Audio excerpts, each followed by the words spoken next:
A report by the U.S. State Department's watchdog says its Africa Bureau is not doing enough to ensure funding in Somalia isn't siphoned off by terror group al-Shabaab. $66 million have been paid out by the United States as cash stipends to members of the Somali National Army over the last 7 years. But a State Department official told CGTN that there is no indication that any U.S. funds benefited al-Shabaab. CGTN's Giles Gibson has more from Washington. This report by the Office of the Inspector General, or the OIG as it's known, is highly critical of the Africa Bureau in the US State Department. It says officials haven't established policy and procedures for identifying, assessing and mitigating terrorist financing risks. Now, the OIG, in that report, they partly blame that on the lack of senior level leadership focused on foreign assistance program management. Now, that lack of senior level leadership has been an issue for the Africa Bureau since US President Donald Trump took office. Of the 6 senior positions that are listed on the State Department website for the Africa Bureau, 3 of those officials are still in an acting capacity, and one of those positions is actually still vacant. So while the State Department did tell CGTN that no US funds actually reached a terrorist group, we could see some real sort of staffing drive at the US State Department to try and improve oversight in the department as a whole. Giles Gibson, CGTN, Washington. Well, let's discuss this further now with CGTN's Abdulaziz Bilo, who joins us live from Mogadishu. Abdulaziz, how much concern are these claims causing in Mogadishu, and are there fears there that they could impact the US's funding for the security sector in Somalia?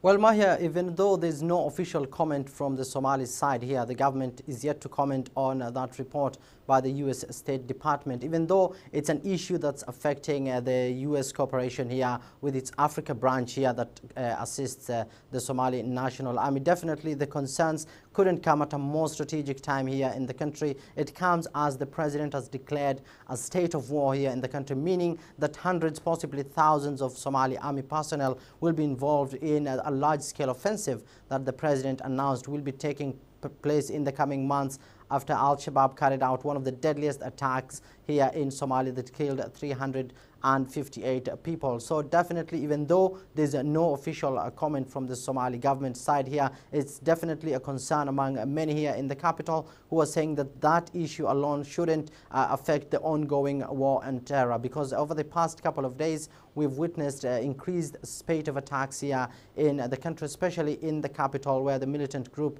has targeted high-profile hotels, killing top government officials. So many experts here are saying that the issue should be resolved, and that if the U.S. doubts that the stipends that it gives to the Somali army might in one way or another land in the hands of the al-Shabaab, then they should hold the government accountable and ensure that the stipends don't fall in the wrong hands here. Because for one, the U.S. remains Somalia's #1 ally in the fight against terror, and they want the U.S. support for the African Union and the Somali government so that it can be able to target top al-Shabaab commanders and weaken the group, because experts are of the view that any loopholes right now in security sector, any setback by the Somali government or its allies will definitely be a boost for the al-Shabaab, and we'll see more increased attacks here in the capital, Mahia. Now, Abdulaziz, this is not the first time that Somali authorities have been accused of leaking either funds or arms to al-Shabaab. What have authorities there done in the past to curb the trend? Well, Mahia, in July, the National Security Council here in Somalia met the national leaders here at the federal level and the regional leaders from the different regional federal member states. They met here and they unanimously agreed that terror financing should be top of the agenda, and one of the areas of specific concern that the government here is saying that it's going to target is terror financing and telecommunication companies and money remittance companies known as hawalas here. Those are the 2 areas that the government will be keeping a close eye so that it can be able to focus on terror financing. And earlier last month, the president signed into law for the first time in the history of the country the telecommunication law. This law will give the government enough power, enough oversight so that it can be able to monitor the telecommunication industry that has remained unregulated for decades here, owing to the instability in the country.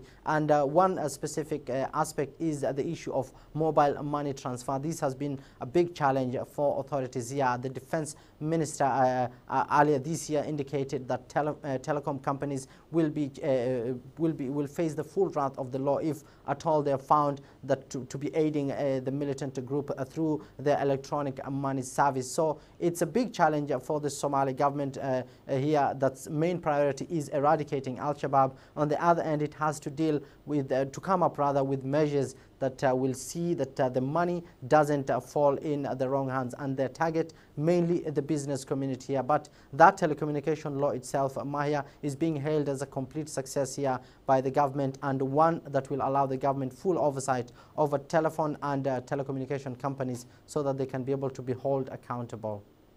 Right, Abdulaziz, thank you very much for that. CGTN's Abdulaziz Bilo speaking to us live there from Mogadishu.